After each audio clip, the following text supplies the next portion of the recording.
So before we move on to the next short story that we're going to discuss, let's continue to discuss some of the elements of military masculinity that are present in this story. So we talked a little bit about how Tim O'Brien describes the soldierly pose or postures that the men take up in order to hide their emotions. He talked about upholding or hiding one's fear and sense of humiliation inside, and then putting forth a kind of tough outer um, appearance or facade. So there's many ways that a soldier can sort of hide his feelings. So in this way, it does remind me of this idea of gender as a kind of mask. So one's gender identity as a mask or shell or tough exterior, and that we've talked about before as being sort of related to masculinity as a gender construction. So this is just one way that gender could be performed or constructed, but in the military context, it's important for our soldiers, men, to maintain or to express only an outer sense of confidence and hold themselves with extreme self-discipline. So there is no room or acceptance of showing one's emotions. You can't show your vulnerability.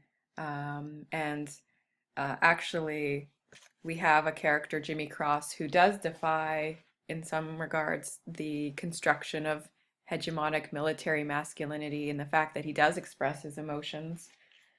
So in that sense, we do have uh, Tim O'Brien. He's sort of creating a counter characterization to the hegemonic soldier's masculinity that we normally associate with like a G.I. Joe or other sort of military portrayals.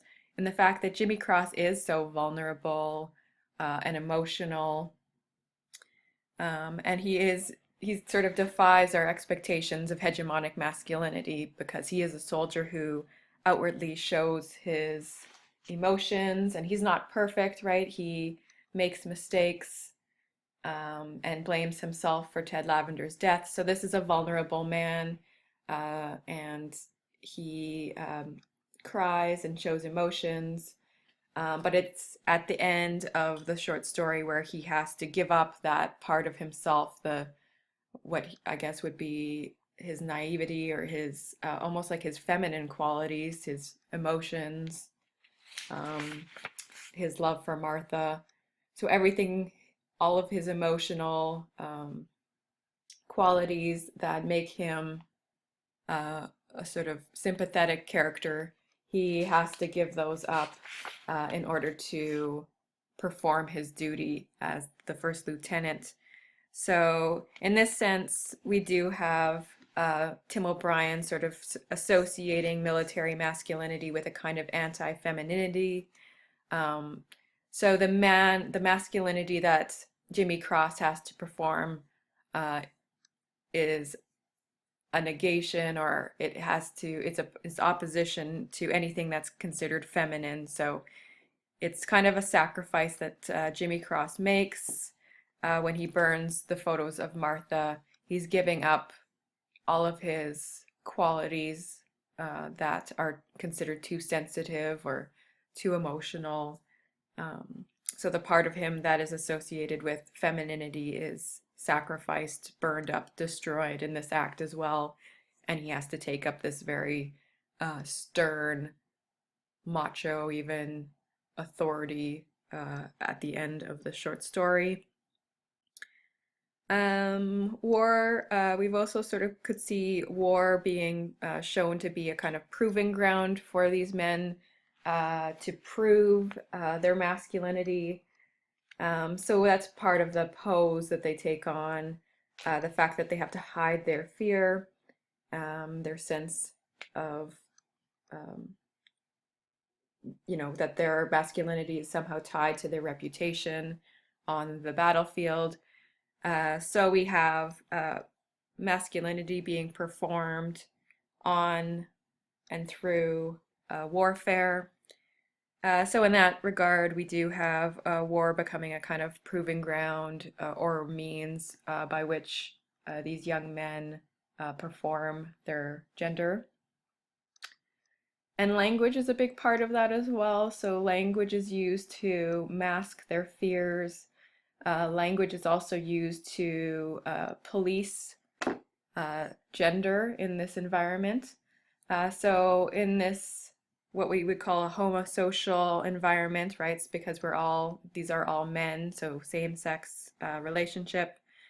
So in the homosocial bonding, there's also this idea of gender policing, and it's through language that um, gender is being policed. So if you look on page 21,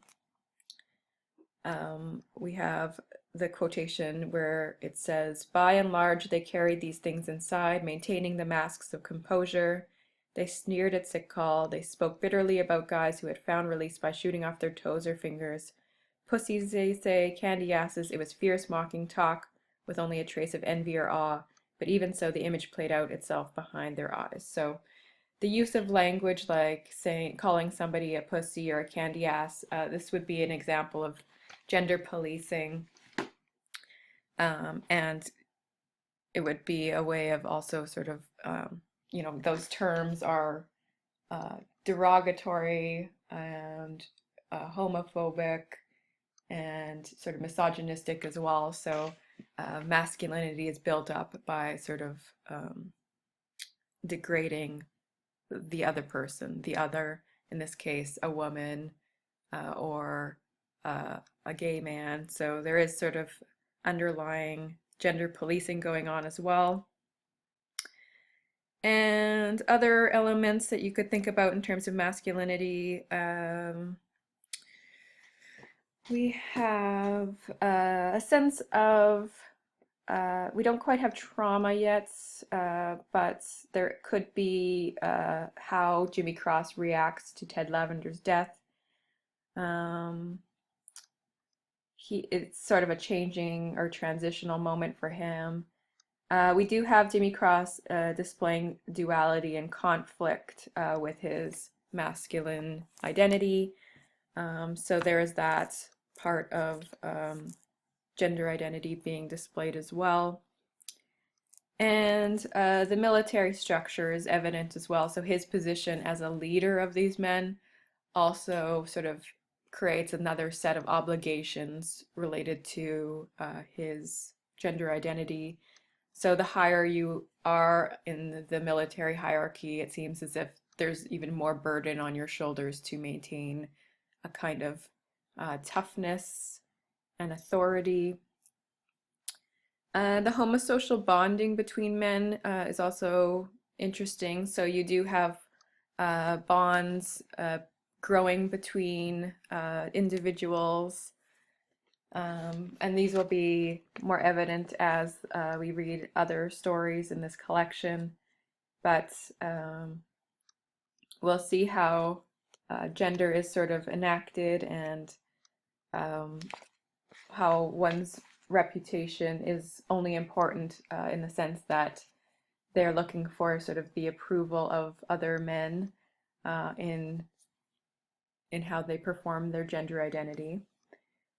So we have, I think, a lot of examples of masculinity and how it's constructed in a military environment. But we also have Tim O'Brien sort of countering, challenging some of the norms and expectations that we might have in our perception of military men. He does show that, these are real humans, right? They're humans. They're not robots. They're not dehumanized tools of the military.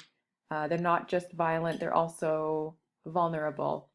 So he acknowledges that, in many ways these are just kids, and they're young, They have emotions, and they're not just the archetypal soldiers, hegemonic soldiers that other cultural representations have put forth about military men, right?